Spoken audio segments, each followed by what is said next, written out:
জি, ভালো আছেন? ভালো আছি। আমি তো কল দিতাম ওই যে এসির বিষয়। ও, আপনি তো কল দিতে চাইছিলেন, তা আমিও তো আপনার কল দিলাম। ওই যে এসির দোকানে গেছিলাম, বুঝছেন?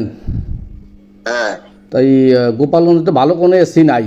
তাই কল আগের যে পুরনো মডেল টডেল করার এসি এলজি এসি এসে গেছিলাম। সিঙ্গারে কিছু নতুন এসি আইছে। না না, সিঙ্গার মিঙ্গারে বাল সামনে বলো ওই সার অথবা এনার্জি। শার্প তো গোপালগঞ্জে নাই, বুঝছেন? এনার্জি ওই এলজি আছে গোপালগঞ্জ। ঢাকাতে আনান, ঢাকাতে। ঢাকাইতে আনাবো। হ্যাঁ, ভালো দোকান তো ঢাকাতে আনাবে, সার অথবা এনার্জি।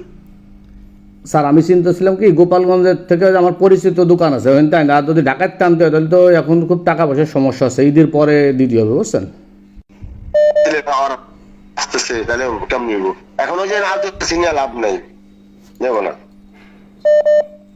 তাহলে কিছু টাকা পয়সা দিয়ে দিই, তাহলে নিয়ে আপনি একটু কিনে নিলি তা ভালো হবে না? আরে না, আমি কিনে নিবো এখন।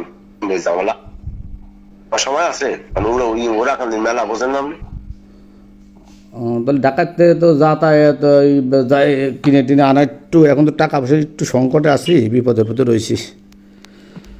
ভাবছিলাম যে গোপালগঞ্জের পরিচিত দোকান আছে ওইখান থেকে আনিয়ে দেবানি। ওরা আনিয়ে দিবে না। ওদের দোকানের তাইলে ওগুলা কিস্তিতে আনিয়ে দিতে পারতাম, ওকে দোকানের আনলি, কিন্তু ঢাকাতে ওকে তো এলজি ছাড়া নাই, বেশি শার্প নাই গোপালগঞ্জে। এলজি শোরুম আছে আর সিঙ্গারের শোরুম আছে। জি,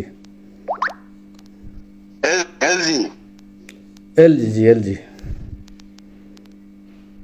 এলজি ভালোই ওরা। তাহলে আমি এটা আর একটু যাই দেখি দে আর কি পাওয়া যায়, আমি পরে আর একটু ঘুরে ঘুরে দেখি। ভালো যাওয়া হচ্ছে এনার্জি থেকে। আচ্ছা, ঠিক আছে, ঠিক আছে, তাহলে আমি যাই জানাবানি আবার স্যার। বলেন। শোরুমে তো ফোন দিয়ে চলো, তা এসি কি লাগানো হয়েছে নাকি, আর ঠান্ডা হচ্ছে নাকি, তাই জানতে চাইছি একটু আমার ফোন দিয়ে। ওরা তো চালাই নাই বাবু, যে ইচ্ছে আর চালাই নেই, চালাই নেই। ও, এমনি লাগানো হয়েছে স্যার, ভালো ভাই। লাগাচ্ছি লাগাচ্ছি। আচ্ছা আচ্ছা, ঠিক আছে, আমি জানাই দেবো, চালাই জানাবানি। ঠিক আছে, আজকে ঠান্ডা তো আবহাওয়া, এই জন্য আর চালানো লাগে না, এই জন্য চালাই। আচ্ছা আচ্ছা, ঠিক আছে স্যার। জি, চালাই মানে দুপুরে চালাই দেখতে। ও জি স্যার, ঠিক আছে।